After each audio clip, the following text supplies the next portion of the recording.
Hi guys, and welcome back to my channel. Today we're featuring a Hamilton. Now Hamilton as a brand isn't really one I've reviewed much on the channel at all. I don't know why. I've always kind of passed over them, but for some reason I think I've done them a misjustice there, because I really do feel that a lot of their new watches really do look the part, and this is one of them. But before I get too far into the review, I've got to say a big thank you to Ryan and team over at Francis Gaye for allowing me to review this watch. You've seen how many different watches I've had from them. Now you get the idea of roughly the kind of scale of sheer amount of scale they have in stock of watches. It is quite breathtaking. Really worth popping into the shop. If you can't, give Ryan or a member of the team a call and they'll get a watch sorted out for you. So this one, the Hamilton Intra Matic Auto Chrono, I think really does look the part. It's got this kind of almost vintage feel, which most watchmakers are now after. After all, this watch they say is inspired from one of their models back in '68, and with the colour especially, it is available in a whole host of colours, but I think this one looks really cool. Now, sizes of this watch, we're talking a 40mm, so perfect for that kind of vintage feel. After all, you didn't want too large a watch, so this is a 40mm. Now, since it's Chrono, it's relatively thin at 14.7mm, which is quite surprising. And the lug to lug is 49mm. The strap size on this is, I think it's 20mm, thinking about it. It is also available on a mesh bracelet and different colours.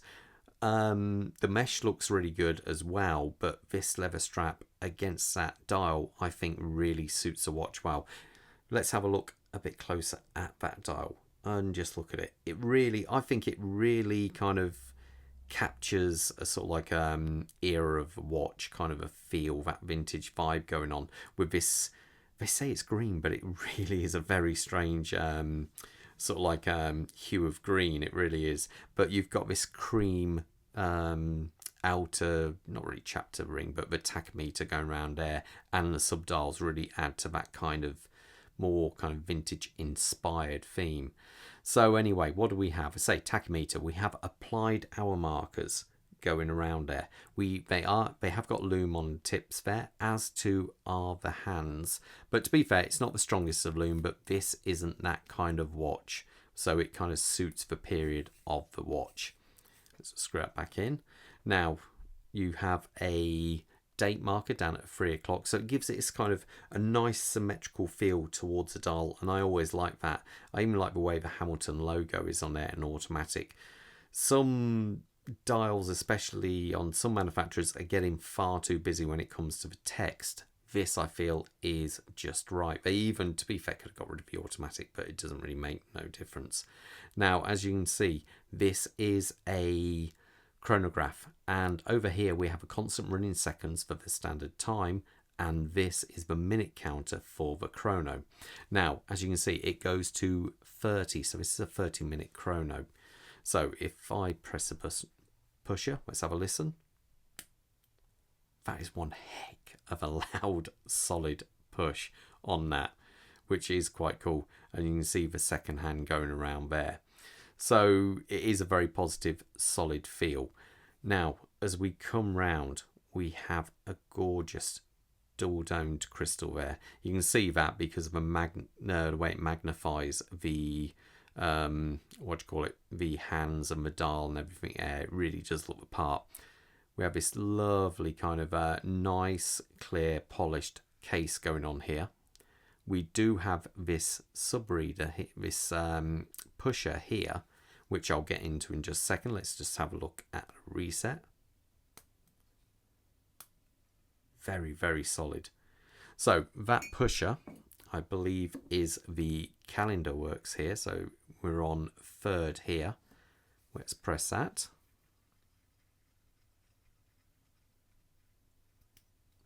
And it's gone to the 4th. Let's try and do that for you guys this way round. 5th, you get the idea. So that's how you adjust the calendar on that. Let's put that away. I don't mind that at all. I know some people prefer it when it's on the crown, but it really makes no difference to me if it's there or not. So anyway, let's leave that running. I do like that click. It is rather quite cool. So anyway, we've got the signed crown on there with a logo, as we've said, as you've seen before. Let's unscrew this. Boom, pop that there. So it is a screw down crown, plenty of thread there. This has got 100 meters worth of water resistancy to it. Let's screw it back in. Got a bit of pressure to it, to be fair. Now, as we come round, unfortunately, it doesn't have a display case back, which is a little bit of a shame because I do like that. But it does look the part. I think it really does look good, especially with this leather strap. I think it really does look good. So the leather strap is padded. It's a little bit firm, to be fair. Feels a little bit stiff, but with all leather straps, that will just bed in with time. Let's have a look at that fly over on the minute marker there. Nice jump going across there. Now, unfortunately, you don't get to see the movement, but the movement on this is what Hamilton call their H31. Now, I did put this on the time grapher, and it was coming in at plus 5 seconds, so that's still perfectly respectable. The actual movement, though, is based on the 7753, which is similar to the 7750 range. You can tell that because very noisy rotor. I love that. Some people don't like it. I personally love it because to me that's the beating heart of a watch, and I think it's cool when you can hear that. But whereas the standard 7750 7753 movement, I believe, has about 42 hours of power reserve, this, they really have done a bit of an overhaul on it. They've changed from the barrel to the escapement. They've even fitted a brand new mainspring in there. So this watch now has 60 hours of power reserve. It has a cool new Inklerbach style shock system also on the balance, which does make it quite cool. It is a 27 dual movement. Let me put it on the wrist so you get an idea how it looks. Quick zoom out. Quick wrist check. I'm wearing a Seiko MM200, great blue hole. Bob has got on a, what you got there, mate?